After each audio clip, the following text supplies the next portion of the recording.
Bonjour, salam alaikum, je suis le modérateur du site zawjhalal.com. Dans ce podcast, nous allons voir ensemble comment faire quand Facebook déclare votre site web abusif. Comme vous le savez, Facebook développe des outils d'intelligence artificielle pour soutenir le travail de ses modérateurs humains. Le logiciel développé par Facebook a du mal à détecter certains types d'abus. Les algorithmes ne signalent qu'un petit pourcentage des messages des discours de haine par exemple, ce qui signifie qu'un grand pourcentage avait été traité uniquement parce que les utilisateurs les avaient signalés. Mais Facebook a du mal à développer par exemple des moyens pour déterminer si cela également est vrai. Il est tout à fait clair que la technologie ne peut simplement pas encore tout faire.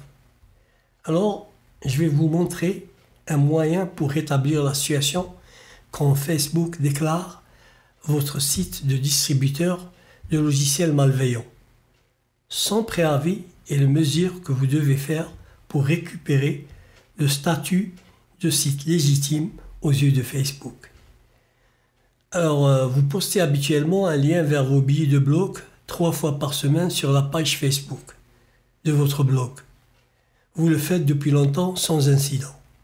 Puis tout d'un coup, les visiteurs qui cliquent sur votre lien reçoivent un message inquiétant. Vos liens postés auparavant sont tous supprimés. Effectivement, lorsque les fans cliquent sur l'un des liens de votre site sur Facebook, ils reçoivent maintenant un avertissement inquiétant. Cela provoquerait des ravages, sans doute, dans vos statistiques qui commencent soudainement à fondre après des années de stabilité totale. Alors, comment faire pour que cet avis soit désactivé?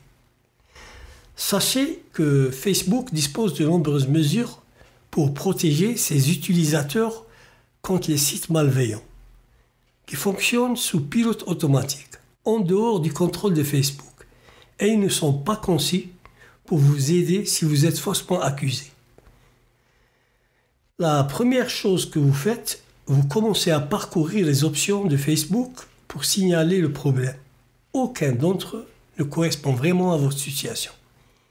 Il existe des formulaires pour signaler un spam, mais aucun pour signaler que vous êtes faussement accusé de distributeur, plutôt votre site de distributeur de logiciels malveillants.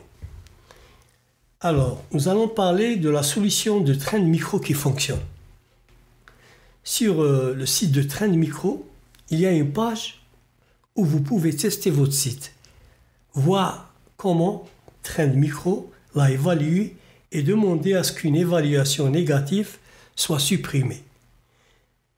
Une fois que vous le faites, plutôt une fois l'évaluation négative réparée, vos messages réapparaîtront de nouveau et tout fonctionnera comme avant.